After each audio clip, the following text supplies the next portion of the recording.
alkaline earth metals. In this book are something said about it.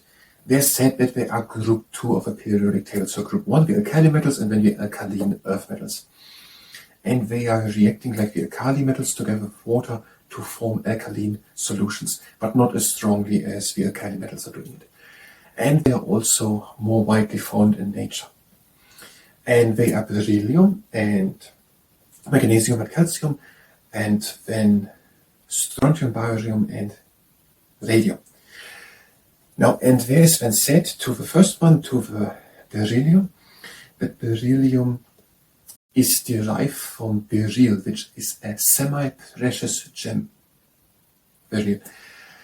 And then there is the next one, then there's magnesium, and magnesium that can be used in bicycle frames as part of an alloy, so a part of another thing together to make them firm but light bicycle frames. Also used are there aluminum or zinc in bicycle frames.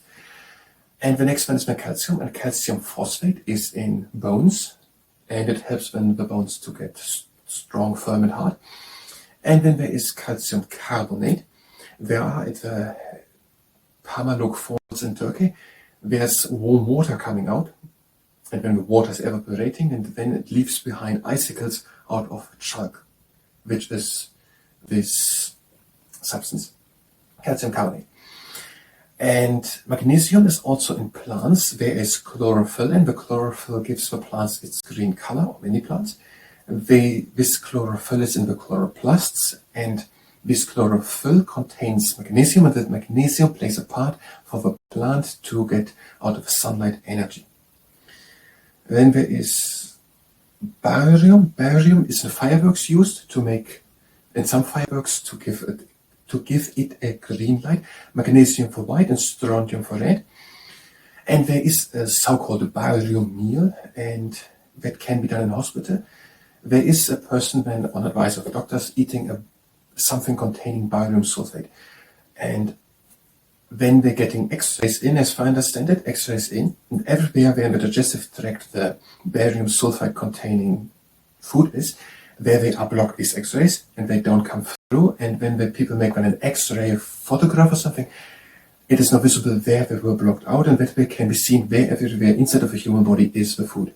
And that can help to find if there's something wrong in the digestive tract. And then there is radium, and radium that was discovered by Marie Curie. And I don't think there's any more written to it. That was according to Susan McKeever's Science Encyclopedia book on the page 35. But this is not chemical or medical advice. And the positions and views expressed are the ones of the source and don't necessarily align with my own or with the ones of the entities spoken of.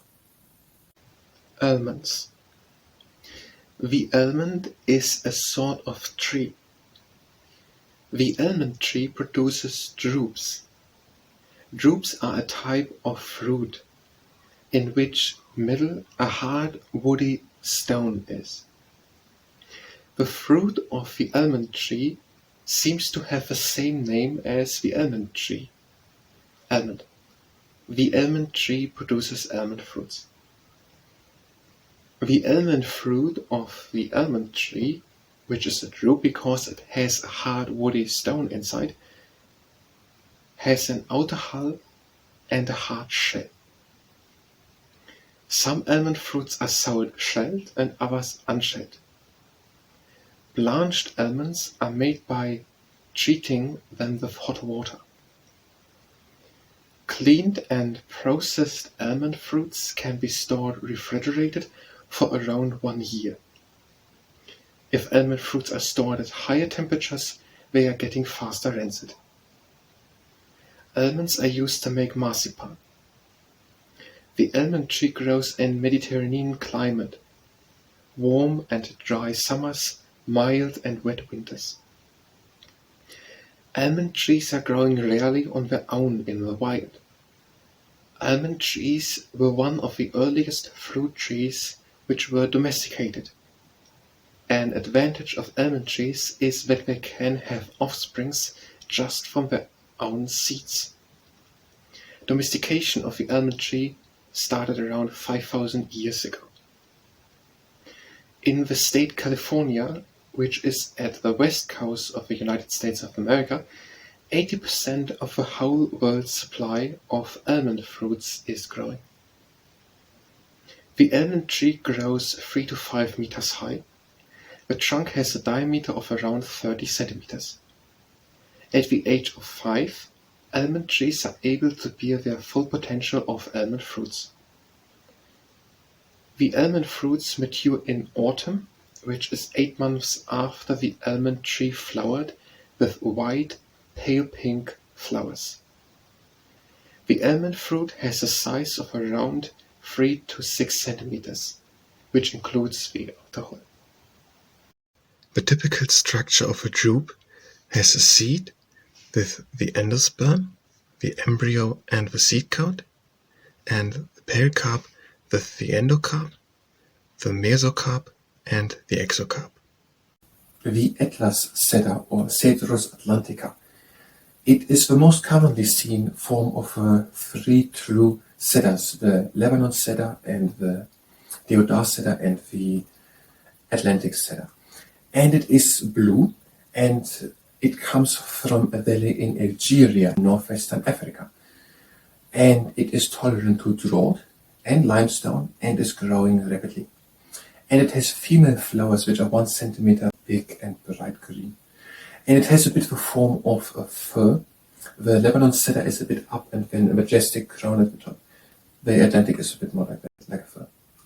And that is according to Trees of Britain and Northern Europe, written by John Wilkinson and Alan Mitchell on the pages 24 and 25.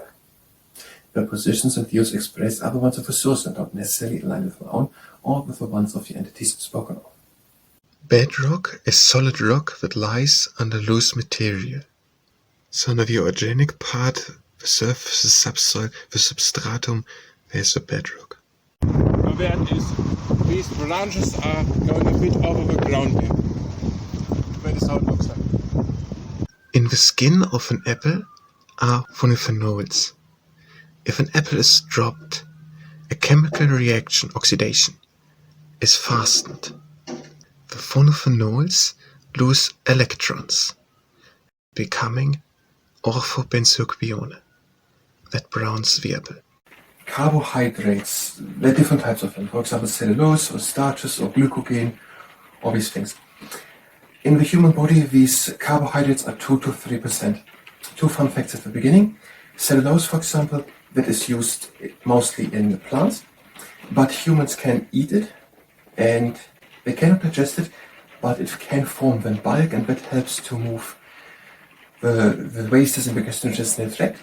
And another thing is the deoxyribose, and that is a part. Most of the times carbohydrates are not used as structure in human beings. Cellulose is used in plants, and not in structure. But in humans there's the deoxyribose used in the deoxyribose nucleic acid, which is the DNA, and that is where the hereditary information is passed on. Now, basically carbohydrate, the word means watered carbon. Carbohydrate, watered carbon. It is a carbon with water. And water has H2O, so 2 hydrogen, 1 oxygen, and 1 carbon. That is basically carbohydrate. And there can be the simple sugars, these are mono and disaccharides. And monosaccharides, these are then 3 to 7 of these carbons with then the water to it. And they can come together to monosaccharides, for example, glucose and fructose can come together with removing water, dehydrolyzes, puts together. And then we're becoming sucrose. That is then disaccharide, so 2 together disaccharide, 2 monosaccharides, 1 disaccharide, and now by adding water with hydrolysis, they can split up again. And there are also polysaccharides. That is when tens or hundreds of these monosaccharides come together then through the big polysaccharide. And the main one in humans is glycogen, and that is stored in the liver and the skeletal muscles. And when there's not enough glucose in the human body, then the polysaccharide glycogen can be taken in the liver and be broken down into glucose, and that can be made then into the adenosine triphosphate, and that can be used to make movement in the human body and so on. And that is according to Gertrud and Gabowski's Principles of Anatomy and Physiology book, on mainly the pages 42 and 43, but this is no substitute for medical knowledge and also no medical advice. Circadian Rhythm. The circadian rhythm has a length of 24 hours. The circadian rhythm repeats every 24 hours. The circadian rhythm is also called circadian circle. Any process that originates within a human and which also responds to the environment can be referred to with circadian rhythm. That means that inner biological processes of humans, which are influenced by the sun, the weather, the plants and trees, the mosquitoes or honking cars, can be referred to with circadian rhythm. Something called circadian clock exists, and whatever it is, it regulates the biological processes in human cell that they occur at the right time. Circadian rhythms were also observed in animals, plants, fungi and cyanobacteria. So up there is the sun, and in a few seconds this cloud will come in front of it. And if you look here, it is still completely bright and clear. And there starts to come a little shadow on the right side of the hill. The right part of the cloud on it. And there it comes down that hill. The hill is getting dark. There it's getting dark on the hill. And it's going now down here into the valley. It's in the middle of the valley. Again, here the sun. It's now half in, and it comes now here along the street in a moment. And still is here a bright shadow on the ground. But in a moment it will be, the shadow is fading away. It's now completely dark here a bit. Now my shadow is almost completely gone. And now almost completely in front of it. The valley is in the dark a little moment.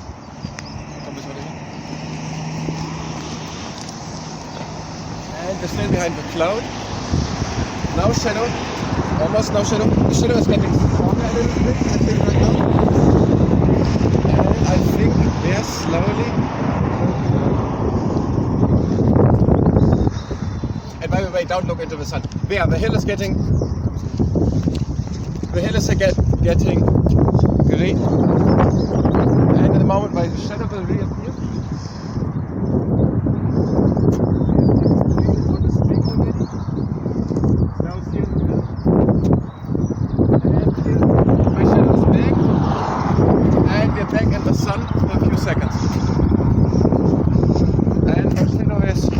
Full strength back, the valley is again green and the sun has returned.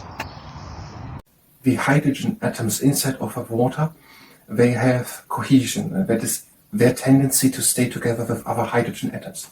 So two hydrogen atoms want to stay together and don't want to come to another one. And now if a glass of water is filled over its surface to over the top level, then the water molecules, so the hydrogen molecules, want to stay together with one of the water. With the other one in the water, the other hydrogen elements. And they don't want to come so much together with one in the air. So the hydrogen atoms just at the surface, at the point where they would fall over, don't want to go to the air. They want to stay together with one of the other hydrogen atoms inside of the glass. And so the surface level can be raised above the top level of the glass for some time. And that's according to Gertrud von Nivelles' Principles of Anatomy and Physiology book, page 40. Coniferous Forest. That is in the northern half of the Earth, in northern Canada, in Alaska, in northern Europe and Scandinavia, Norway, Sweden, Finland, in the Baltic countries, Estland and Finland, in Russia, and then up in Siberia also. Now, and there are trees who are firs, pine, spruce, and fir. And they have needles. Now, and they have needles for a reason. The ground is covered with conifer needles a lot. There is a lot of coldness, so it's a lot cold, and the ground is frozen, and so that means the trees have for the most of the time of the year don't access to nutrients or water, and there's also the soil is also poor because the water is leaching away the nutrients. Now, and they have firs for a reason. Now the reason is that the surface of the fir is very much smaller than the leaf, and also have a thick cuticle inside of them, so that makes the water loss through them, the transpiration of the water, very much lower. And when spring hits, they can directly start to grow, because they having the needles for 3 to 10 years, and then they are losing only a few of them. So as soon as summer hits or spring, they can directly start to grow, and that makes these trees very good for afforestation schemes because they grow quite fast. Now, in these regions where the rivers running upwards to the North Pole, to the Arctic Ocean, but it happens now in spring and summer that the south of the river, so further down in the south, is already thawed all the way, the snow is melting and the ice is melting, the river is running upwards, but then the upper part of the river is not yet melted, and the water just keeps standing there, and there are many lakes and swamps. They are also scourged by the ice sheet which was there 10,000 years ago. And in Siberia there are some rivers running downwards also through the plains. And that thing is 1,000-2,000 kilometers, maybe 3,000 kilometers thick from the north down, and the whole belt is 13,000 kilometers big. And it's also often known as Tiger. That's according to Reader's Digest Library of Modern Knowledge, Book 3, Part 22, Regions of the Earth, written by Hugh Clayton, John Coyle, Michael Frenchman, and D.H. Sinclair, on the page 1084 and 1085. Deciduous Forest. Now, in Northern America, there are oaks and beech and maple and hickory, and in Europe, Asia, there are also oak and beech, but then also lime and chestnut. There are also at some places willows, and in the shade of the oaks, there are hollies growing. If it's more sandy or acid, then there are more moor and heath vegetation, and there can be more scrub vegetation if it is more rocky. Now, and that is or was in Northern America, in the eastern part of the United States of America, in Europe, in the United Kingdom, Ireland, France, Northern Spain, Poland, Romania, Turkey, Ukraine, and then also Eastern China and Japan.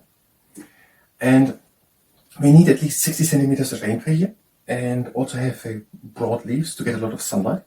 In the autumn, they are pulling the sap out of the leaves, and the leaves are falling down in the fall or in the autumn.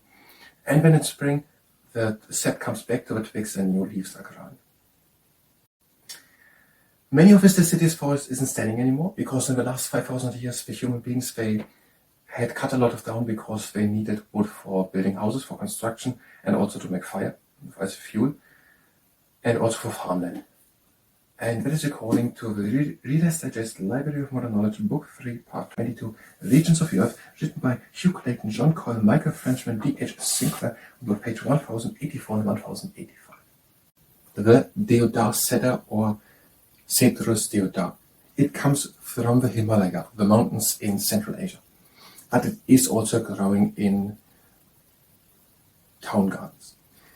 The Lebanon cedar has a bit more a majestic crown, and the Atlas cedar is blue and has a more triangular form, fir-like a bit. Now the Deodar cedar has a bit more slender crown. And it has also longer shoots, and then drooping down the branches to the... It has longer needles, and drooping down to the shoots and to the apex, to the branches. And that is according to Trees of Britain and Northern Europe, written by John Wilkinson and Alan Mitchell on the page 24 and 25. The positions and views expressed are the ones of the source and not necessarily aligned with our own or with the ones of the entities spoken of. Deserts. Now it is so that there are northeast winds blowing around at the middle between the equator and the North Pole, or a little bit up at the tropics, and on the south the same. And these winds now from the south up and from the north up, they are taking the water with it from these regions. So the equator goes central for Africa, and the Sahara in Africa lies north of it, at the tropics. And that is now, there from the tropics, the wind blows down to the center, where the rainforests are. The same in Southern America. It is the desert in the southern United States of America and in Mexico, in the tropics. And from there, the wind is blowing down, taking all the water with it when it gets warmer. So the wind blows down, the air heats up because it goes closer to the equator. It heats up and takes all the water with it. The wind blows down to the rainforest, the Amazon, then in northern part of Southern America. That is why there's a desert in the southern part of the United States of America or Mexico, and the rainforest is then on the equator. In Africa, the same. In Cameroon and Central African Republic and Kenya, there's rainforests, and the Sahara is north of the equator in the tropical areas. From there, the wind blows down, takes all the water with it to the equator. Same on the south side. The wind blows down in Southern America, and therefore is there desert in Chile and also Peru, and the rain, all the air is brought into the Amazon River, to the equator. Same in Africa. In Southern Africa is again more desert. It comes up to the equator in the Central Africa. and the Sahara is north of it. And also there are cool currents on the west sides of it. So a cool current of water, so there is also not so much water coming with the air, and if it comes, it just heats up and takes again as a drying wind water with it. And there are also mountain ranges like the Rocky Mountains and the Andes, but there's also the deserts then extending from there onwards into the lands, which is also typical. Now, and it doesn't rain much, but if it rains, it is then once and heavy, but then for long periods nothing. So only wired grass or some bushes or cacti can survive, plants which can live extensive times without water. And there are also words for it in Arabic for the Sahara. So some part of Sahara has sand, and that is called erg, so sand areas. And the reg are areas called with gravel, very fine gravel, a lot of gravel. And there are also rock pavements. They're called hamar. Now, and there can be oases in the Sahara also, and they can be very small, just a little spring. Where then a few palms, but they can be also extensive with 100 square kilometers, where then agriculture is done with grain and so on. And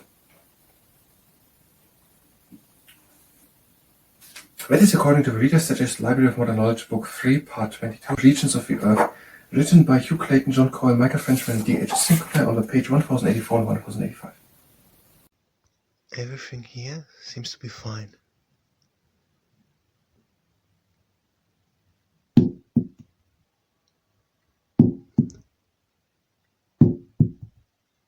Now it seems to be a bit softer here. It's now 2 days later. It looks a little bit brown and is still a bit soft. I'm gonna open it now. And it's clearly brown. Way more brown than it is here.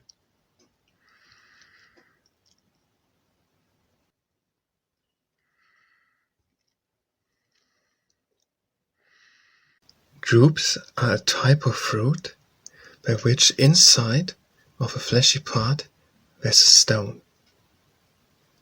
Erosion. That is the going away of the ground in some areas because of things. For example, a river, a brook flowing over it all the time over thousands or millions of years. Maybe the brook has, with the water in it, a little sand in it, and that can also go over it all the time, transporting a little bit away, going over it over millions of years. And also the wind can have some sand in it or something, going around things, or just wind. And over millions of years that can make rocks away, make ground away, form a valley and so on. But also animals or humans digging holes, making streets, walking for a long time, all the time on the same path, that can all cause erosion. And also waves smashing against things that can also create erosion. There's also been weathering, that would be when the rain and the wind itself and also creating breakdown of the rock. And that process of breakdown of the rock is called denudation. There can be also other things. There can be water in a little crack, and the water, when it freezes, it expands. Water which freezes and becomes ice expands. And when it expands, it cracks the rock apart.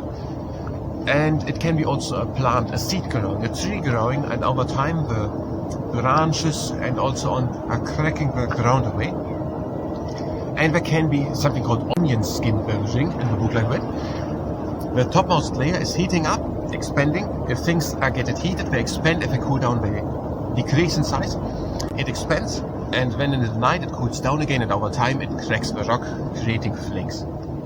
That is according to Geography by James Ferretti and Frank Grassley on page 10. The positions and views expressed are the ones of the source and not necessarily aligned with my own or with the ones of the entities spoken. The European lark, or Larix decidua. It is a tree and it is growing wild from the Alps to Poland. And it's in various places planted in gardens and parks. And the new leaves in early spring are bright and they're turning then in late autumn gold. And it grows quite fast and it attracts quite a bunch of birds. And the scales of accounts are more tighter together and more facing upwards than by the Japanese or the Hybrid Larch. And that is according to Trees of Britain in Northern Europe, written by John Wilkinson and Alan Mitchell on the page 22 and 23. The positions and views expressed are the ones of the source and not necessarily aligned with my own or with ones of the entities spoken of. Typical drupes are apricots, olives, loquats, peaches, plums, cherries, mangoes, pecans, or amlas. Examples of annual plants are cornflower, marigolds, maize, ammi, nasturtium, lavender mist, gerbera daisy, tropaeolum, sweet alyssum, and broccoli. Yews, ginkgos, ginkgos, and cycads, and also ferns and horsetails near to lakes and rivers were growing during the Triassic period 200 million years ago. During that time, grasses and flowering plants were not growing, they evolved later, but trees and ferns, which had evolved 400 million years ago, were growing, and many animals were eating them. For example, the Mosasaurus, the first tall plant-eating dinosaur, and also the Dilophosaurus was eating these plants. And that is according to the Golan's Dinosaur Encyclopedia for Children on the pages 14 and 15. Exocarp is the name of the outermost layer, or the skin, of fruits. Famous gardens in the United Kingdom which can be visited are Kew Gardens and Sissinghurst and Heathcote, they are in England, and in Scotland, Claves Castle and Inverary Castle, in Wales, Bodmin Garden, and in Northern Ireland, Mount Stuart. And that is according to the Life in the UK Test Handbook, page 89. I don't know if this is even still in use, but by having here little plants, and if there's water dropping, it would not make a puddle or something, but it would water these or other beautiful flowers. The four big regions of the United Kingdom have their own flowers. So England, the rose, Scotland, the thistle, Wales, the daffodil, and Northern Ireland, the shamrock. And sometimes on the nation patron saints' days, the people are wearing these flowers. So all of these four regions have their own patron. England has St. George, and Scotland St. Andrew, Wales St. David, and Northern Ireland St. Patrick, and they all have a day, and on that day they sometimes wear these flowers. So in England, St. George Day, on the 23rd April, the people are wearing sometimes the rose.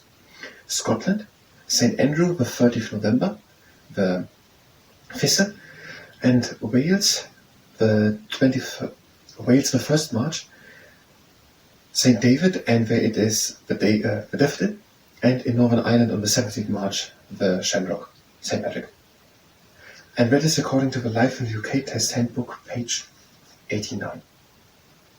This is about the feeling of appetite. Food and the hypothalamus.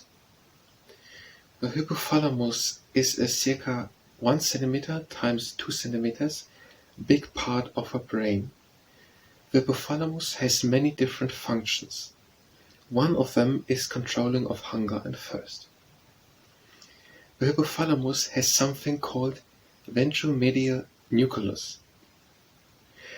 Somewhere has the ventromedial nucleus of the hypothalamus an external lateral part. When this external lateral part of the ventromedial nucleus of the hypothalamus is stimulated, that causes, quote, increased food intake. If the external lateral part of the ventromedial nucleus of the hypothalamus is damaged, that causes, quote, complete cessation of food intake. If the medial part of the ventromedial nucleus is damaged, hyperphagia is caused. Hyperphagia is an abnormal, strong sensation of hunger. The source material lists 4 hypotheses to the hunger and thirst aspects of the hypothalamus. First, lipostatic hypothesis. It says that adipose tissue produces a so-called humoral signal, which is in proportion to the amount of adipose tissue and acts on the hypothalamus to decrease food intake. Second, gut appetite hypothesis. Food entering the gastrointestinal tract triggers the release of CCK, which acts on the brain that it should produce satiety. Third, glucostatic hypothesis. When the glucose utilization of the neurons in the satiety center of the ventromedial nuclei is low, and consequently the arteriovenous blood glucose difference across the neutrons in the satiety center of the ventromedial nuclei is low, the activity across the neurons decreases. If glucose utilization and the arteriovenous blood glucose difference across the neurons in the satiety center of the ventromedial nuclei of the hypothalamus is low, the activity of the feeding center is unchecked and the individual feels hunger. Fourth, thermostatic hypophysis. Decrease of body temperature below a certain point stimulates appetite. Increase of body temperature above a certain point inhibits appetite. Inhibit means lowers, decreases, restricts. Food during the ancient times. 1.5 million years ago, at Swartkrans in South Africa, there were people that was discovered using fire to cook. So there was fire used 1.5 million years ago. And then also 20,000 years ago, there was in the region of Ukraine the first usage of hot coals in a pit. And then also 5,000 years ago, that was then improved in Egypt and by the Sumas to make it with actually ovens. And also the Egyptians at that time were able to ferment bread and making a dough and bake food. And bread was also the first processed food. Now, already 20,000 years ago or more, people were having grain seeds together with water cooked to make gruel or porridge. And when they discovered 20,000 years ago that they can make them on flat hot stones to make pita, a form of bread. Now, 13,000 years ago, pottery was developed, and in Japan, people were using that 11,000 years ago in Iran. And they could now make liquids, they could make stew. The Romans 2,000 years ago, they could go to popina shops, and where they could buy bread and cheese and fruit and meat. Now, 12,000 years ago, where the people started to let milk ferment to make cheese and grapes to ferment to make wine. 10,000 years ago, the first humans were holding animals to have meat from the animals, and also they were now planting, they were doing agriculture, they were doing farming, they started to farm. 6,000 years ago in the region of Palestine, people had olive trees, and out of the olives, they were making olive oil. And also the Egyptians, they had also bees, and they were now making honey from the bees to sweeten, and also out of fruits they were making syrup. And the Assyrians in the region of Iran, they had made 4,000 years ago the first known receipt book with 20 receipts in it. And that is according to Maya's World History book on the page 146 and 147. Foods with much zinc are oysters, shuck roast beef, Alaska king crab, beef patty, dry roasted cashews, lobster, loin pork chop, baked beans, almonds, dark chicken meat. Info snippets to cork.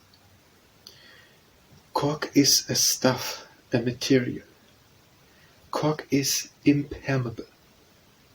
It means that water cannot flow through it, but also other liquids or even gases cannot go through cork.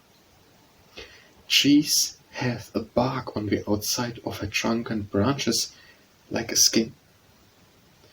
The bark on the outside of trees has a layer called phloem layer. Cork is made out of this phloem layer of trees, mainly from the tree the cork oak. Cork consists out of the substance suberin.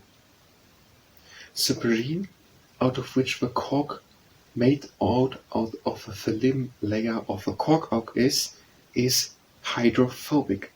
Hydrophobic means that water is rejected by it.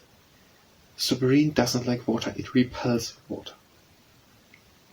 Cork is impermeable, elastic, and fire retardant. Impermeable means fluids and gases don't go through it. Fire retardant, that it don't ignite easily. Cork is used as wine corks to keep what's in the wine bottle in it. Montado is a place in Portugal and Spain. Here in Montado, half of all the cork of the world is harvested.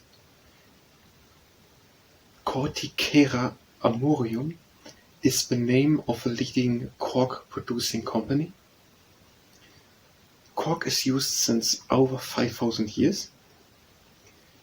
The cork of the trees is stripped of them every 9 years. the trees get circa 300 years old. Cork production is sustainable. The tree is not killed, but it lives on. Furthermore, is cork easy to recycle. Besides as wine stoppers, cork is used also in shoes, baseballs and cricket balls, and as heat shields for spacecrafts. Info snippets to eukaryotes. All animals and all humans are so-called eukaryotes. Even plants are, besides of humans and animals, eukaryotes. Animals or plants are sorted in types. Plants can be trees or flowers. There are some plants which are trees: oaks, willows, palms. There are some plants which are flowers: the daisy, the sunflower, the rose. So flower and tree are types of plants.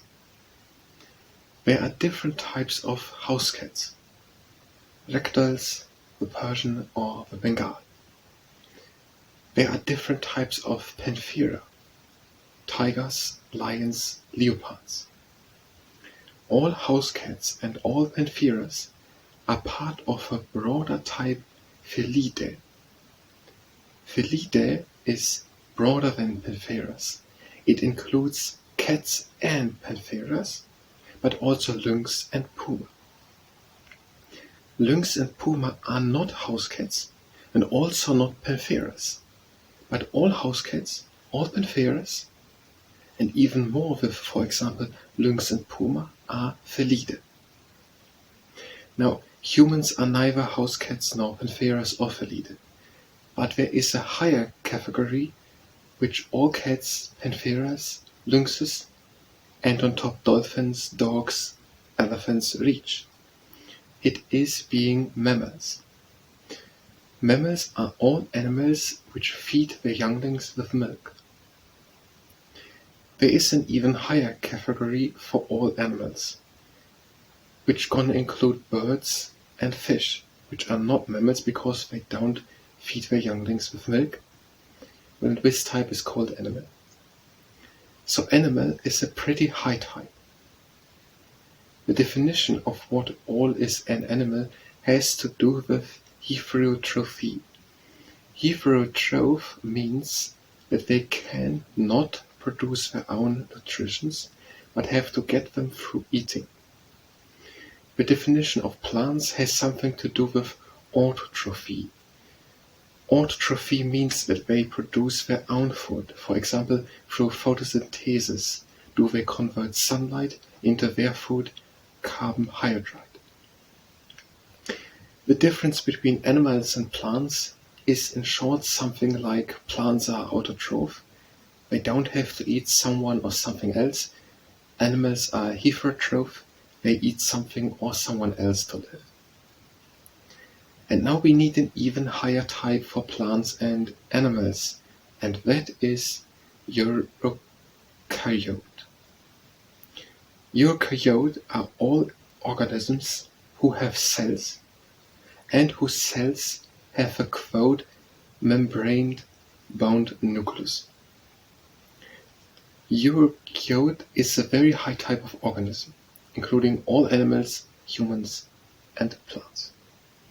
Info snippets to photosynthetically active radiation. Solar radiation exists. Not all solar radiation is the same. Something of light can be measured in nanometers. 1 meter are 1 billion nanometer. 1 billion nanometer are 1 meter. Something of light can have a length.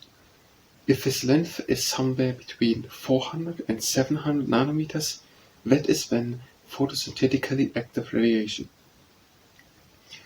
If this one particular thing of light has a length between 400 and 700 nanometer, and is because of that photosynthetically active radiation, it is the light that organisms which are doing photosynthesis can use to do this just mentioned photosynthesis.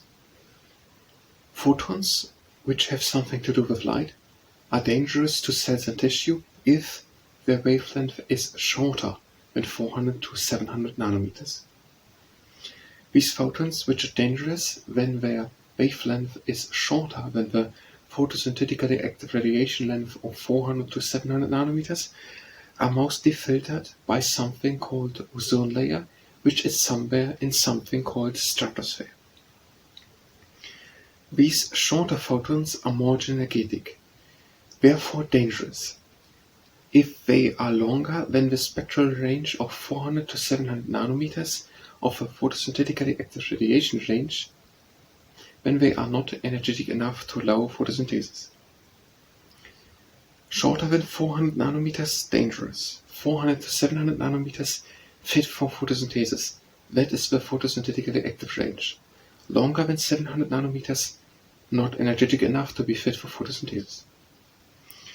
Whatever it is, cyanobacteria, purple bacteria, and heliobacteria exists, and they can use light outside of these 400 to 700 nanometers range of the photosynthetically active radiation spectrum, and so it happens that they can live in stagnant pools, sediments, and down in the depths of the unfathomable oceans.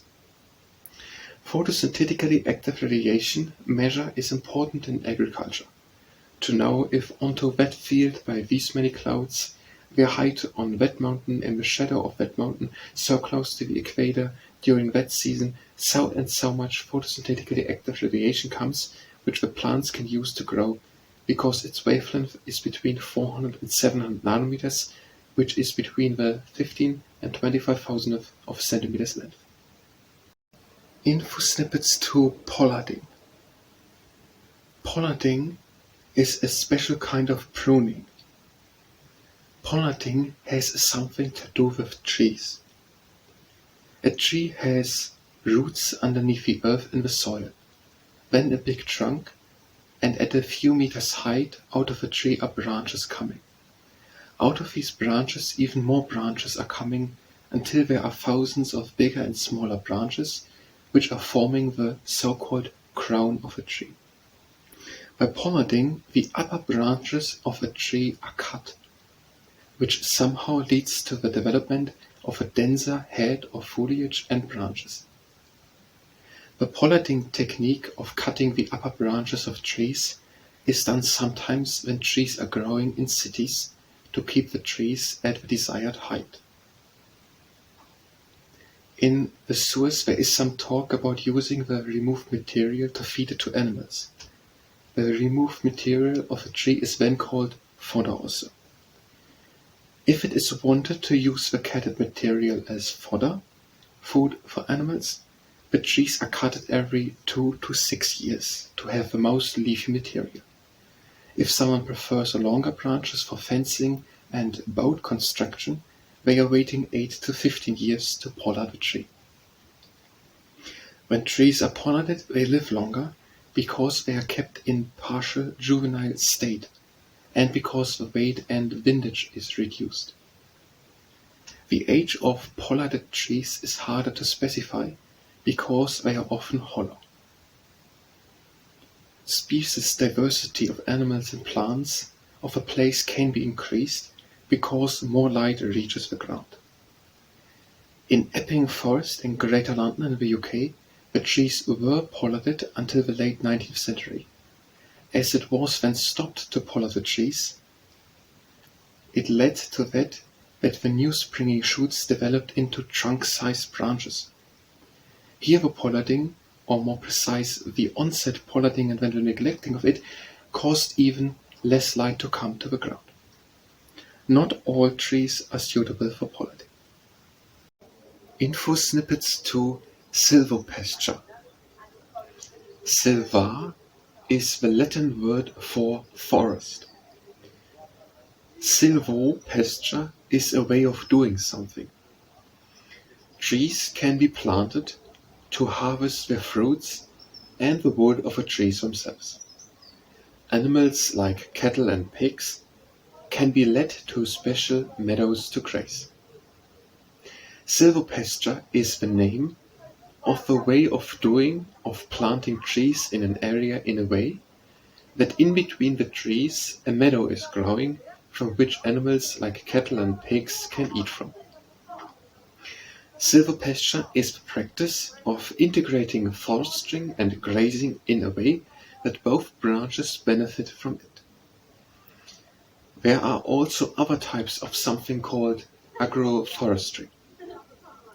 If properly done, silvopasturing can increase the productivity because fruits from the trees can be harvested at the same time as livestock be held. Silvopasture, planting trees in a way that animals can graze in between, is done since many centuries all over the world. Silvopasture is a highly sustainable strategy to prevent water availability problems or nutrients imbalances, which happen when only trees in an area or only meadows in another area are. The partial tree coverage helps by silvopastures to mitigate temperature extremes and droughts. Less temperature extremes and a better soil through the trees helps the animals to be less stressful, improving their fitness and longevity. Info snippets to the Dehesa. Dehesa is a region in Spain and Portugal. The Dehesa region in Spain and Portugal is used as agro-silvopastoral system. The name agro-silvopastoral system describes a type of agriculture where trees are forested, but also the grazing of animals is planned in and more. In Spain, where a lot of Spanish is spoken, the agricultural landscape is often called the Dehesa. In Portugal, where a lot of Portuguese is spoken, the region where trees are planted with the intent to harvest them, but that in a way that domesticated animals can graze there, is called montado. In Spain, Dehesa, in Portugal, montado. The name Dehesa is from the Latin word defensa, which means in English defensed, meaning land with fences to make enclosed pastures. The Dehesas or montados are used for grazing, hunting, cultivation of mushrooms and honey, producing of cork from the bark of trees and firewood. Furthermore are fighting bulls and the Iberian pig raised here. With the Iberian pig the ham jamón ibérico is made, with the fighting bulls a spectacle in which the bulls are incited to fight an unequal fight based on their natural instincts, ending with their death. The nature is a so-called Mediterranean forest ecosystem, which is in the Dehesa grassland with cork oaks and holm oaks. The oaks are producing acorns, which the Iberian pigs eat. The understory of the forests, which is the area a little above the ground of a forest where shrubs are growing, is cleared from the rock rows every 10 years. The cork oaks and the holm oaks are situated in a way that sunlight for the grasses on the ground, water in the ground, and the acorns for the Iberian pig are best balanced. The Dehesa or Montado region has around the size of Slovenia, which are circa 150 kilometers times 150 kilometers. Info snippets to the Epping Forest in Greater London. The Epping Forest has a size of 2,500 hectares, that are around 5 kilometers times 5 kilometers. Epping Forest is in Greater London and Essex, in the UK. The forest is not a square of 5 times 5 kilometers, but more a narrow strip. The maximum width is 4 kilometers wide, but the forest is 19 kilometers long. It was in the past less suitable for agriculture because of its elevation and the thin, gravelly soil through glacier who were there long ago. It was still used for timber production, grazeland and hunting. Many people are living around the forest, and the park has many visitors. In the 19th century, many people protested against destruction of the forest leading to that the City of London Corporation bought the forest, and so the outcry of the people saved the forest till today, where the forest is still in the legal possession of the City of London Corporation. Over 100 lakes and ponds are within the forest, with varying size. Some lakes are natural, others resulted from gravel extraction. Some were intentionally made, others are from bombs thrown by Nazi Germany during the Second World War, which were intended to hit the people and the homes of the City of London. At 24 lakes and ponds, angling is permitted. All lakes are accessible through forest paths. On the paths of the forest, rambling, cycling, and horse riding is done. Some clubs are organizing ridings on Sunday mornings. There are 60 football pitches and a golf course, and cricket is played. The key data of the Lake Chapala in Mexico are the name Lake Chapala or Lago de Chapala, location in Jalisco, Michoacán, Mexico, and it is 1,500 meters above sea level. The inflows are Rio Lermo, Rio Sula, Rio Guajara, and Rio Duero. The outflow is the Rio Grande de Santiago. The size, it has a surface of 1,100 square kilometers, a length of 80 kilometers and a width of 18 kilometers. The maximal depth is 10.5 meters and the average depth 7 meters. The water volume are 8.1 cubic kilometers. It is the largest lake Mexico's since the Lake Texcoco is desiccated, and the Isla de los Alcranes, Isla Mezcala, and La Isla Menor are islands within the lake. The layer of the earth, the crust 6 to 80 kilometers, the mantle 3,000 kilometers thick and 3,000 degrees Celsius warm, the outer core 3,500 kilometers big out of nickel and iron and molten liquids, and then the inner core 1,200 kilometers big. That is according to Geography by Jean Ferretti and Brian Gressley on the page 4. Lesions. Lesions are an example of symbiotic. That is a mutual beneficial coexistence or partnership of two organisms. Now in this case of lesions, there is the alga and the fungus. And there are single cells ones, but there are also bigger ones, leaf-like ones whatsoever. And there's then always an algae. And then on both ends there is the fungus part, and there are also some threads going in between them. And they are reproducing with two ways. There's the sordida thing, and the sordida is both partners giving off tiny pustules, tiny cells, and there's also the fungus itself can release tiny cup-shaped fruits, basically, which then later on searching for algal partners.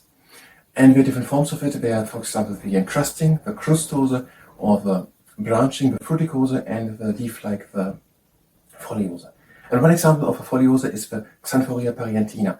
And that one grows yellow, orange, and tree trunks and rocks. And also are there some things which are growing at the roots of some higher plants, and when they are together with higher plants, that is called mycorrhizae.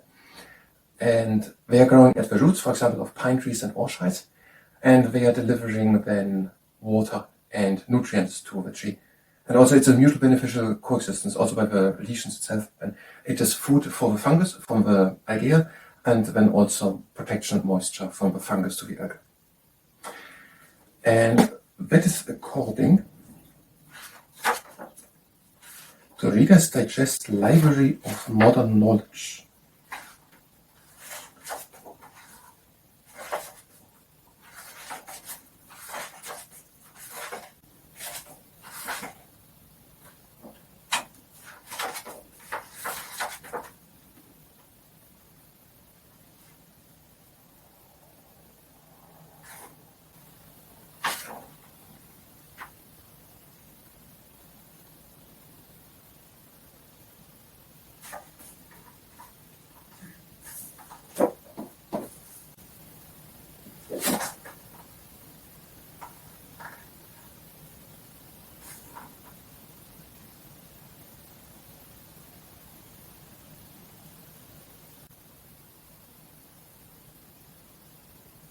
Well, I would say Gillian and Kenneth Beckett, Anthony Huxley, Keith Lucas, Alan Patterson, A.J. Richards.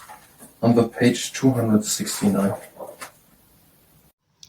The names of the national forests in California, or which are partly at least in California, are Angeles, Cleveland, El Dorado, Humboldt, Toyabe, Inyo, Kalamata, Lake Tahoe Basin Management Unit, Lawson, Los Padres, Mendocino, Plumas, Rush River, Chisiscu, San Bernardino, Sequoia, Sierra, Six Rivers, and Tahoe.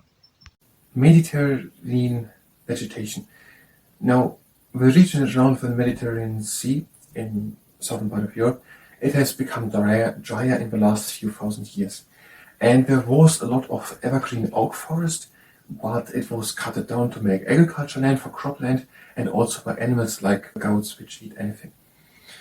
Now, and it is a region with warm and hot and long summers and also quite warm winters. And in the winter there are also sometimes rain showers.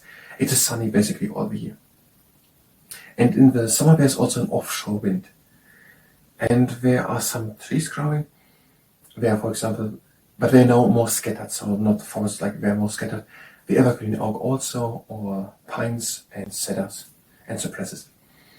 And also other plants are growing there. Evergreen shrubs are growing there. For example, the rosemary or the lavender or myrtle or oleander. And these evergreen shrubs are called in France, which is also part of the Mediterranean vegetation, maquis.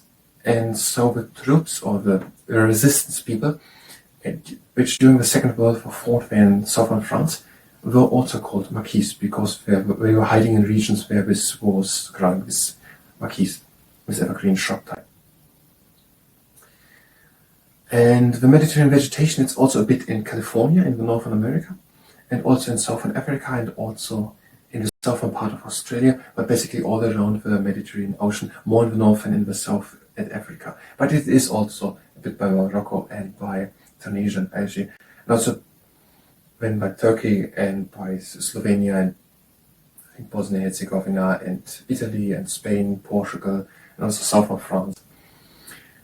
And that is according to page 1084 and 1085 of the Reader's Digest Library of Modern Knowledge, Book 3, Part 22, Regions of the Earth, written by Hugh Clayton, John Coyle, Michael Frenchman, and D.H. Sinclair. Monsoon Land. Now, there are times when it rains and times when it is not raining for a long time, and there are times when it's warm and there are times when it's cold. Now, and these regions, they are in India, in southeastern India, on Malaysia, in Indonesia, in Oceania, in northern Australia, in Vietnam, in Thailand, and these regions, Papua New Guinea. Now, how does it happen? Now, first, there are different types of vegetation. There's deciduous forest, there are rainforest, tropical rainforest, there's desert, there's shrubland, and so on, grassland. And the deciduous trees, they are letting actually their leaves fall at the beginning of the hot season to prevent water loss from transpiration, and it comes from the word mosim, which is Arabic for season. Now it happens that way. Air is far easier cooling up or heating up over the land than on water. Water keeps the temperature of the air pretty much the same. It stops it from going so fast up and down. When it's now winter, in the Himalaya it gets cold very fast, very much faster than on the ocean. And that causes now to be there a high atmospheric pressure. And that causes the wind to blow from the ocean up to the Himalaya in the north. So it is cold in the Himalaya in the mountains, there in Central Asia almost, and now the wind is blowing from the south up because it's very cold. Here it's not so cold, but there it's cold. There's a high atmospheric pressure, wind is blown in. The wind comes from the sea, where water has evaporated into the air, and the air brings with all this evaporated water droplets it with, and when it comes into the mountain ranges or the land or cools down or whatever, it rains down. So basically for a long time, when it's in the winter cold in Central Asia, in the Himalaya, in the mountains, there's all the time blowing wind from the Indian Ocean upwards, and it's raining when for a long time in southeast India or in other regions.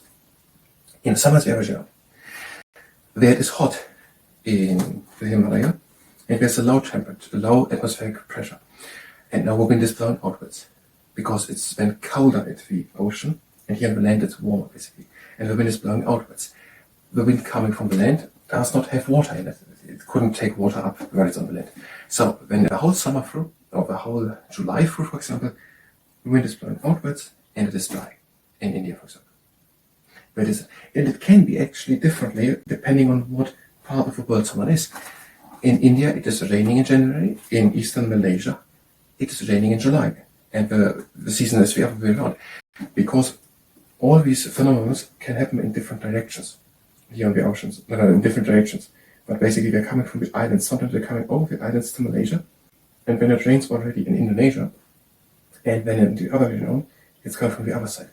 So sometimes someone has raining just basic on Himalaya, like India, raining when and when. And then it's maybe the same wind, but the wind comes from the land and brings rain, or from the other side from the thing and brings then rain, but it rains down before it reaches that part because there's a mountain range on one side. So sometimes the rain comes from here and it rains down here, sometimes the rain comes from here and it never rains here. And it can be differently depending on what country is lying behind the mountain range. So basically the point of it is, it can be that there is a monsoon season there, but not there, or the other way around. And it comes just through being water cooling and heating faster on land. And if it gets hot or cold, the wind is blowing in or out. And the wind takes water with it if it comes from the rain. If it comes from the land, it does not take water with it, and it is not raining. And it's dry for a long time, the dry season. That is according to Reader's Digest Library of Modern Knowledge, Book 3, Part 22, Regions of the Earth, written by Hugh Clayton, John Coyle, Michael Frenchman, D.H. Sinclair, on the pages 1084 and 1085. Mountain tundra. If one climbs a mountain up, there are different stages basically of climate zones, of life zones. And every 100 meters around someone goes higher, the temperature falls by 0.2 degrees. So after 1,000 meters, 5 degrees colder. After 2,000 meters, 10 degrees colder. So, and that means that there are different plants growing and things. And there's now the mountain tundra basically, then in higher areas. The tree line is by around 2,000 meters in Africa, there are more, 3,500. And from there on, there are basically no trees anymore growing, just mosses and lichens and things. But it's not completely the same as tundra in other regions of northern Canada, in Russia, in the region in Siberia or in Alaska. It's a bit differently, because there in the tundra, there is it flat and the water stays there in the ground, just standing there, and it freezes to ice. In the mountain tundra, there are slopes, the hills are steep and the water runs down, so there's no ice layer. And also, when spring comes then about in the mountain tundra regions, there's a lot of solar radiation because it's higher up. So the sunlight is not going through so much air until it hits the ground on the earth, because the mountain is already a bit high. The most is here in the first parts of air, so the sunlight comes more direct down it. That's also the reason why going into the mountain can be a bit dangerous and people have to protect a bit with clothes so they don't get sunburned and so on. And now these mountain tundra regions, they are different places. They are, for example, through the Andes in South America, through Chile and Peru, and through Ecuador, over and also Honduras and Mexico and the western part of the United States of America up, and also the western part of Canada, up to Alaska. But also in Europe and the Alps and southeastern France and Switzerland, Austria, northern Italy, southern Germany, and then down also the Adriatic Sea on the eastern side, the Slovenia and Corsica, and the Croatia, Bosnia-Herzegovina, and Albania, down through Turkey and even further on then, even more, and also a bit in Africa, in Central Africa, in Kenya, at the Lake Victoria on both sides, a bit in Southern Africa, also in Southern Australia, in New Zealand, in the Himalaya, in China, in Tibet, in Pakistan, and everywhere. And that is according to pages 1084 and 1085 of the Reader's Digest Library of Modern Knowledge, Book 3, Part 22, Regions of the Earth, written by Hugh Clayton, John Coyle, Michael Frenchman, and D.H. Sinclair. The giant redwood is also named with Sierra redwood, Wellingtonia, giant sequoia, and Sequoiadendron giganteum. An apple a day keeps the doctor away was in a different formulation recorded as a saying in Pembrokeshire, Wales in 1866. Eat an apple on going to bed, it'll keep the doctor from earning his bread. Print examples of a present form are found from 1887 onward. Perennial means to last through the year without cessation or to last without a stop. Or by a plant it means to have a root for at least 2 years continually alive, and in that year to have stems flowering and then perish again. And that's according to the Virtuous English Dictionary Encyclopedia edition written by Richard Farrar Patterson and John Drupe on the page 632. The positions and use expressed are the ones of source and don't necessarily align with my own or with the ones of entities spoken of. Savanna. It is in these regions all the year over quite warm, and rain falls only in the hotter season, and not so much. And there's a lot of grass. There's coarse, tall grass, or grass up to 3 meters high, so 3 meters high, and there are only scarce trees, so that the trees are not fighting for water. There's constantly in particular in the dry season, the hazard of fire, and if there's a fire, it affects vast areas, and the grass is generating better than the shrubs and trees. They take longer. The grass, when the wet season comes, some are having new shoots, and other ones having dormant lying seeds on the ground. And it is basically between desert and forest regions. There are these savanna regions. And near the deserts there are shrubs and poor grass, and then closer to forests, more trees and rich grass, and then more and more woodland with grass areas, so more and more woodland to the forest. And Africa has 28 million square kilometers, and more than 1/3 is savanna. And it is in different regions, the savanna. It is in Africa, for example, but also in South America, where it is in Brazil. In the middle, there's the Amazon, there's the rainforest, but in the lower part of Brazil and Bolivia, there is savanna. And it's called in Brazil Campos. And in Venezuela and in Colombia, it is called Llanos. And there's also savanna, and it's been also in Guyana. And there's maybe a bit also on Haiti. Then there is something in Arabia, there by Pakistan and by Afghanistan. And then in Africa, basically between the Sahara and the rainforest regions in the Central Africa. So we're in the middle by Sierra Leone and Ghana, by South Sudan, the southern part of Mali, over to Kenya, the southern part of Kenya, and the southern, more inland part of Somalia. And also in Australia, spanning like an arc from Queensland to Western Australia. And in Africa, there are baobab trees from time to time, and euphoridas and also acacias. These trees which are from time to time there. That is according to the Reader's Digest Library of Modern Knowledge, Book 3, Part 22, Regions of the Earth, written by Hugh Clayton, John Cole, Michael Frenchman, and D.H. Sinclair, on the pages 1084 and 1085. Silvopasture and Ecosystem. By silvopasture, trees are planted in a way that in between the trees, grazable plants for animals are growing. Simultaneously, fruits from the trees can be harvested, and animals like cows and pigs can be housed. The ecosystem is the name how at a place all the fishes and trees and shrubs and kangaroos live together and how they influence each other. The partial tree coverage creates a more moderate climate. Extreme temperatures are mitigated. Droughts are eased. Because the trees are giving shade, preventing the temperatures in the shadows under the trees to rise so much, and that the water doesn't evaporate so much on a hot summer day. The partial tree crown coverage reduces photosynthetically active radiation, but there is still more light for the plants on the ground than in dense forests.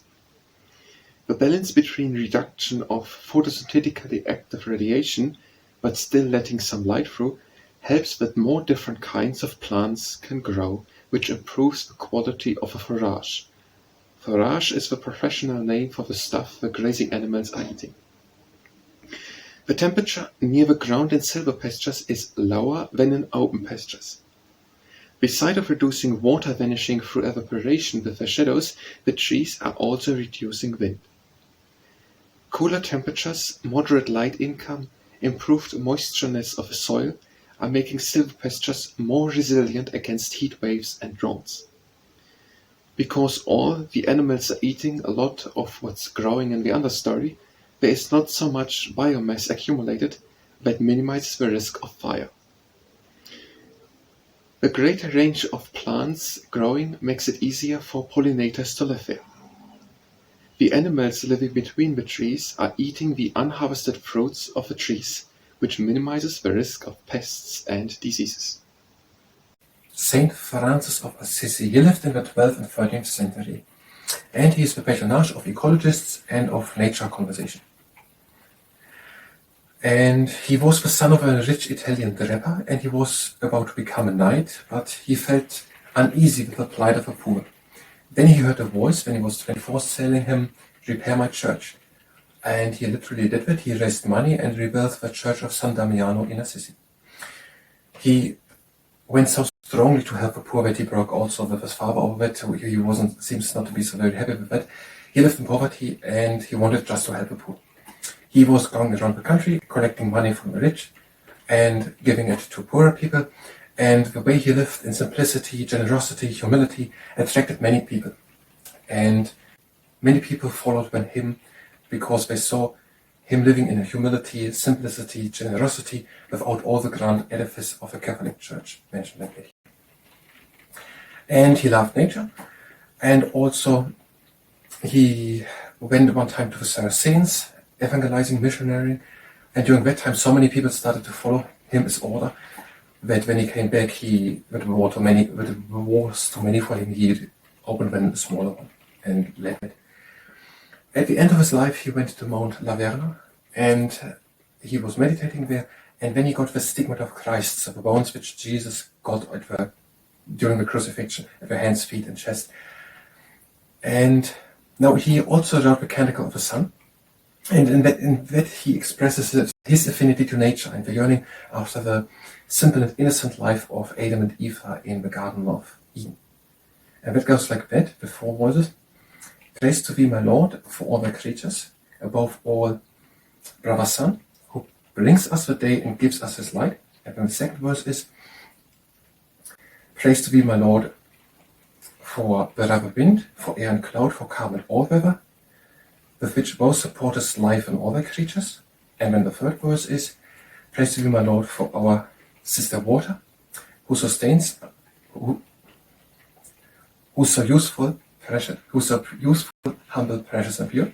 And then the fourth one is, praise to thee, my Lord, for our sister Mother Earth, who sustains and directs us and brings forth varied fruits and colored flowers and plants. And that is according to Malcolm Day's The Treasury of Saints book on the pages 38 and 39. Saint Gertrud of Nivelles. She lived in the 7th century. And she's the patronage of cats, of the fear of mice and rats, of travelers, gardeners, of mental illness, of recently died people. And her feast day is the 17th of March. She was 10 when she got the invitation to a noble marriage. Her father was Pepin I of Landen, and she declined, and also saying that no other one should marry her, she alone would be promised to Christ. Christ alone would be her bridegroom. Now, and when she was 13, her father died, and her mother then built a double monastery, and when she was 20, she became the abbess. And then she was very hospitable to travelers and also to missionaries from Ireland, and also was she giving land to another person who went founded a monastery on that land. Now, but she was very weak from abstaining of food and sleep, and when she could no longer have office as abbess in her 30s, and she was then going just to do scripture studying and penance doing. She got weaker, and then she asked another person, superior in Fosse, when she would die, and when it was indicated that she would die the next day during the Holy Mass, and it happened so. She was 33 then, and that is the same age as Jesus had when he was crucified. The 17th March, on that day, some people who are doing gardening are looking how the weather is, and if it's good, they are then starting to plant. She's often symbolized in art with mice running up her staff, looking hopeful to her, and that represents people in purgatory or people looking for help from her. And there is something which some people say, which is that after people have died, we have 3 days on a journey to the next world. And the first day it is under the wing of Saint Gertrud, the second under the Archangel Michael's. And also at one time there were sailors going out onto sea. And she said no misfortune would befall them. Then there was a sea monster that threatened to capsize the ship, but they were invocating to Saint Gertrude, and then the sea monster left. And also there are some sailors who in the medieval times drank the Saint Gertrude's mint as a hope that no misfortune would befall them while they are out on sea. And that is according to Malcolm Day's A Treasury of Saints book on the page 35. Temperate Grassland. That is a region where it is hot in the summers and cold in the winters with moderate rainfall. And in the past there was very high grass, 2 meters high, but then there are now today more cattle, more cows and other farm animals eating on shorter grasslands, and also the Chernobyl part, the black soil of the earth, turned out to be very fruitful, and there's a lot of grain planted. So a lot of agriculture is done in these regions, and these regions are the food production places of the earth. And they are called in North America prairie, and in South America pampas, and in Eastern Europe and Central Asia steppe, and in South Africa yield. Now they are in the eastern central part of the United States of America, in North America, and also in the southern Canada, and in South America in Argentina a bit up, to the region of Brazil a bit up, and in Europe they are in Romania and Ukraine, and then southern Russia and central northern China, and also in the Middle East, in Syria, Iraq, Iran, and also Somalia a bit. And in South Africa they are in Mozambique and Rhodesia, Zambia, a bit in Namibia, best more in East Namibia, where are they? And that is according to the page 1084 and 1085 of Vegetations of Different Climates of the chapter Regions of the Earth of the Reader's Digest Library of Modern Knowledge 22, written by Hugh Clayton, John Cole, Michael Frenchman, and D.H. Sinclair. Largest deserts of the Earth are the Antarctic Desert, the Arctic Desert, Saharan Desert, Arabian Desert, Great Australian Desert, Gobi Desert, Kalahari Desert, Patagonian Desert, Syrian Desert, Great Basin Desert. The 10 countries with the most cotton production are China, India, USA, Brazil, Uzbekistan, Australia, Turkey, Pakistan, Turkmenistan, Argentina. The average carat price, and the source is ONS Government UK, was in 2014 83 pence.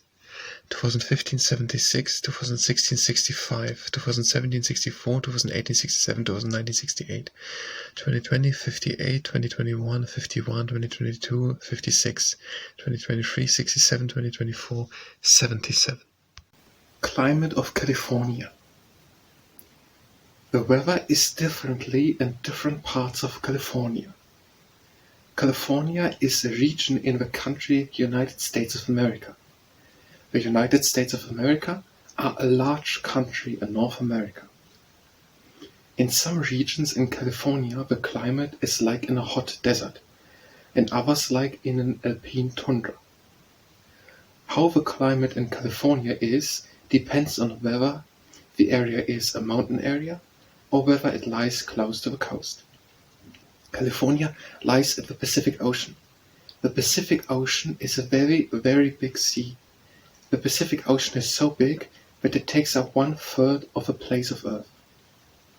The coast of California, the foothills of the region Sierra Nevada, and great parts of the region Central Valley are having a climate which is called Mediterranean. The Mediterranean climate weather of these regions of California is warm and dry in the summer and cooler in the winters. The cool water of the Pacific Ocean creates in the summer often fog at the coast. The regions of California which are further away from the coast are in the summer more hotter and in the winter cooler. The region called Central Valley has hot summers and foggy winters. San Francisco is a town at the coast of California. In July the temperatures are around 20 degrees Celsius. At the place Walnut Creek, which lies 30 kilometers away from the coast, it is at the same time 30 degrees Celsius. One region in California is the Mojave Desert, in which a place called Death Valley lies. The temperature measured here is the highest weather temperature ever measured on Earth. It were 57 degrees Celsius. The countries producing the most vegetables by weight are China, with 594 million tons production in 2020, India, 141 million tons produced in 2020, USA 33, Turkey 26, Vietnam 17, Egypt 16, Nigeria 16, Mexico 15, Russia 14, Spain 13. The golden Chinese juniper, or the Juniperus chinensis aurea. It was just found among other seedlings in 1855 in a nursery in Surrey in England, the United Kingdom. And it grows well in towns. And the color of the foliage is enhanced through the male yellow flowers, which are born profusely from midsummer until April. Whereas according to Alan Mitchell's Trees of Britain and Northern Europe book, page 18. The Grand Fir or Avis grandis. At the top, there are the counts, but only if the tree is older than 50 years old, so they are seldom seen from the ground. They have long, shiny and green leaves, and the buds are purple, and when the leaves are bruised, they have smell like oranges. And in 1831, they were sent over from the Pacific coast in North America, where we can get 70 meters high, over to Europe, and where they can grow in 80 years 50 meters high. And that is according to Alan Mitchell's Trees of Britain and Northern Europe. The Hanging Gardens of Babylon. 2,500 years on the assignment of Nebuchadnezzar II, the Hanging Gardens of Babylon were built for his wife Semiramis, who was missing the mountains of a Persian homeland. And it should be a mountain, so it were terraces stacked on top of each other. They were 100 meters high. And they were surrounded by a 7-meter thick wall. And with all at the bank of the river Euphrates. And these terraces were surrounded by stone flower beds and with soil in them, so that in them could grow exotic and profuse trees, shrubs, plants, and creepers. And there were marble staircases leading from one terrace to the other one, and over them were stone arches. And when there were slaves operating, Archimedean screws probably, and they were bringing water up to the top terrace, on which cisterns were water collectors, so that from them the waterfalls, streams, and fountains could be fed with water. And it all had to be built with great care and good work, so that it would not be undermined by the water and weakened the whole structure of it. And that is according to Lionel Grexi's World of Wonders, page 15 and 16. The hybrid larch, or Larix eulepsis. It is a hybrid or mixture out of the Japanese and the European larch. The Japanese larch grows already 20 meters in 20 years, but the hybrid larch is even faster. And also the counts of a hybrid larch are not down, like by the Japanese one, they are up, the scales at the counts. And the shoots are orange, they are more dark orange by the Japanese larch. And that is according to Alan Mitchell's Trees of Britain and Northern Europe book on the page 22 and 23. The Italian Cypress, or Cypressus sempervirens. In the wild, it has its branches just level branches to the side, but the foremost plant is one where the branches are going directly upwards beside the trunk. And the foliage, if it is crushed, is almost scantless, but the wood is prized for its aroma, and it is said that it repels the crow's moth, and therefore that wood is used to make wardrobes or chests out of it. That is according to Trees of Britain and Northern Europe by Alan Mitchell, page 19. The Japanese larch, or Larix camphori. It is a robust type of larch, and when it is young, it is broad, and it has many shoots which are dark orange. And the broad leaves are on the underside gray, and it has red female flowers. It has densely borne cones, which have at their scales the tip bent down. It grows 20 meters in 20 years, and is therefore planted as quick-growing and strong timber. That's according to Alan Mitchell's Trees of Britain, Northern Europe book, page 22 and 23. The Lawson Cypress, or the Chemiciparis lawsoniana. It is growing in the wild in the Oregon-California border in the United States, and it was brought over to Britain in 1854. And since then, in many nurseries in Britain and in the Netherlands are trees of the Lawson Cypress made with different stature, habit, and color. There is, for example, the erecta, that is a bright green form. And then there's the lutea, that is a good golden form, and also the semi-dwarf Elwoodii, and that one is dark gray. And a common thing that many of them have common is that the tip is a bit drooping down, and also when the foliage is crushed, it has a palsy skin, and the counts are abundant, 7 millimeters big and globular, and the males have myriads of crimson flowers at the tip of a spray, and the females, they have dark gray flowers a bit more in at the shoots. And that is according to Alan Mitchell's Trees of Britain and Northern Europe book, page 20.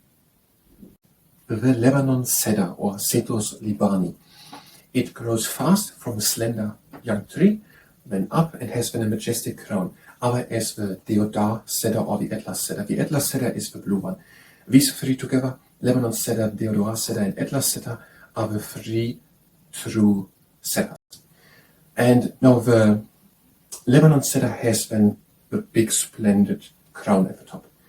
And the male flowers, which are green 5 centimeter big cones, they are standing all summer through, and then in autumn are they shedding their pollen. And that is according to Trees of Britain in Northern Europe, written by John Wilkinson and Alan Mitchell on the page 24 and 25. The positions and views expressed are the ones of the source and not necessarily aligned with our own or the ones of the entity spoken. The maidenhair tree of the ginkgo biloba. It is the only survivor of an ancient plant group, and that is the reason why it has fan-like veining. And the other trees, they have a network vein system in the leaves. These leaves are green in April and then gold in autumn. And they are thriving in warm summer regions and are planted oftentimes in parks and gardens. And males of these trees are often planted, and they have thick yellow catkins, and the females, they have small yellow plums, which are kept then ripening brown. And that is according to the Trees of Britain and Northern Europe by Alan Mitchell on the page 14. Measured by weight, the most produced agriculture products of France are wheat, sugar beet, raw milk of cattle, barley, maize, potatoes, grapes, colza seed, pig meat, and sunflower seed. The monkey puzzle, or the Araucaria araucana, grows in Southern America in the southern Andes. And it was brought in from Chile in 1796 to Britain. And the leaves, they are triangular and hard and spined. And the males, they have, at the ends of the shoots, several stout catkins. And the females, they have erect and globular, 15 centimeters long, green, but gold-spined cones. And that is according to Alan Mitchell's Trees of Britain and Northern Europe, page 18. The Muir snake was around 3,200 years old when it died and had a diameter of 11 meters and a circumference of 34 meters. The noble fir, or Abies buccara. It comes originally from Oregon and Washington in the United States of America, and there it can be 70 meters high. It is planted in mountains, sides, and in parks and gardens. And the cones are freely worn, even on younger trees. And on the shoots, the leaves, they are upcurved and blue on both sides and small. The males, they have crimson at the undersides of the shoots and crimson colored globules. And the females, they have yellow flowers at the upper shoots erected on them. And the bark is silver gray. And when they get older, the trees, the bark can get dark purple, or it can get also craggy gray. And when they are younger, the crowns are neat. And that is according to Alan Mitchell's Trees of Britain and Northern Europe, page 16 and 17. The Saharan and Sahelian ecoregions are North Saharan Xaic steppe and woodland, West Sahara Desert, East Sahara Desert, South Sahara Desert, Red Sea coastal desert, Sahelian acacia savanna, West Saharan montane-xeric woodlands, East Saharan montane-xeric woodlands, Tibesti Jebel Uvenat montane-xeric woodlands, and Saharan halophytics. The Sargasso Sea. There's the Atlantic Ocean, and in the northern and southern part there is the Gaia. In the northern part it goes clockwise, and in the southern part anti-clockwise. Now pretty much in the center of the North Atlantic Gaia there's the Sargasso Sea, somewhere by the Caribbean. And that water is very calm and also very saline. And there are floating brown seaweeds on grape-like floating material. And there's not much mixing with the warmer surface water and the colder water on the ground, more deeper. And therefore the water is lighter, and this is a meter higher than the water closer to the American coast. And that is according to part 3, chapter 22, Regions of the Earth. Readers Digest Library of Modern Knowledge, book page 1123 and 1124, written by Hugh Clayton, John Coyle, Mitchell, Frenchman, and D.H. Singer. The silver fir, or Abies alba. It grows in the Alps and also near the mountains, but it's also planted in gardens and parks. And it has on the underside, the leaves have on the underside 2 silver bands, but it's named after the bark, the silver fir. The cones are only standing at the top of older trees, and when they break off, they're leaving a spark standing. As long as they are standing in the shade, they're growing just slowly, but when they get light, they're growing with up to 80 centimeters per year and get up to 50 meters high. That is according to Alan Mitchell's Handbook to Trees of Britain and Northern Europe, page 60. The smooth Arizona cypress, or Cypressus glabra. It endures heat, frost, and drought, and it has blue-gray foliage and dark purple bark with red patches. Also the cones, which are coming in clusters and staying on the tree for years, are dark purple. And the foliage, if it is crushed, smells like grapefruit. And that is according to Alan Mitchell's Trees of Britain and Northern Europe, page 19. The Western Red Cedar, or Fuja plicata. It is not a true cedar, it is a cypress, and it grows from Alaska to California. It grows rapidly up to 30 meters high if it grows in mild and wet western areas, and if it is in more drier areas, then slower.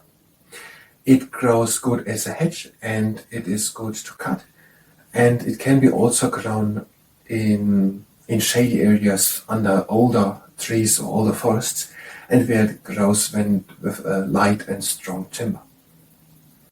The male flowers are at the tips, and they are yellow, and they are polling in March, and the cones are 1 centimeter big, leathery, and they are yellow and turn them brown.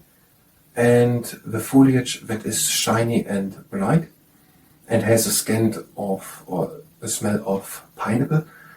And there's a variation with a brina of a golden barred fuchsia, and that one grows 25 meters high. And that is according to Alan Mitchell's Trees of Britain and Northern Europe, book, page 21. They walked through weeds, withered and grasses dead, and only the night heard the words they said, out of Colloque Sentimental by Paul Verlaine. Tropical rainforest. Now in the tropical rainforest there are 5 different layers of plants. So the topmost, these are outstanding height trees. Then the 4th layer, these are trees which crowns meet to form a large canopy. The 3rd layer is a bit lower, and then there are smaller trees. And then the 2nd layer, that are shrubs. There are woody shrubs and the herbaceous shrubs. They are 2 to 5 meters high. The 4th layer with the trees, the canopy, are 40 meters high.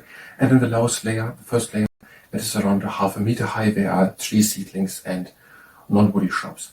And there's almost no sunlight reaching the ground, and it rains 4 meters per year around. There are some curiosities. There are flowers growing directly out of the trunk or the branches, and there are also trees which form buttresses with their roots, so they stand in the ground.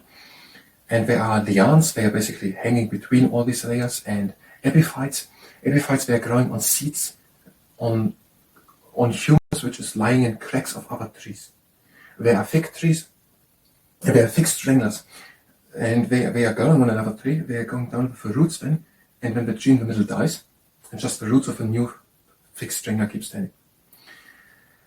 And now there's another thing with the soil. It was thought that it was like a forest living on a good soil, but the tropical rainforest lives on its own dead remains. So new trees are growing on the dead remains of other trees.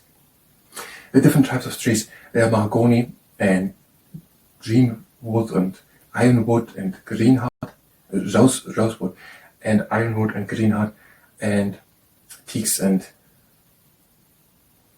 also other one. Now and it is very many different trees out there. They are on a very small place, just an acre, are 50 different trees, and it is very seldom that there's a tree with the same type of another one, a tree which has another one of its own type standing in its vicinity.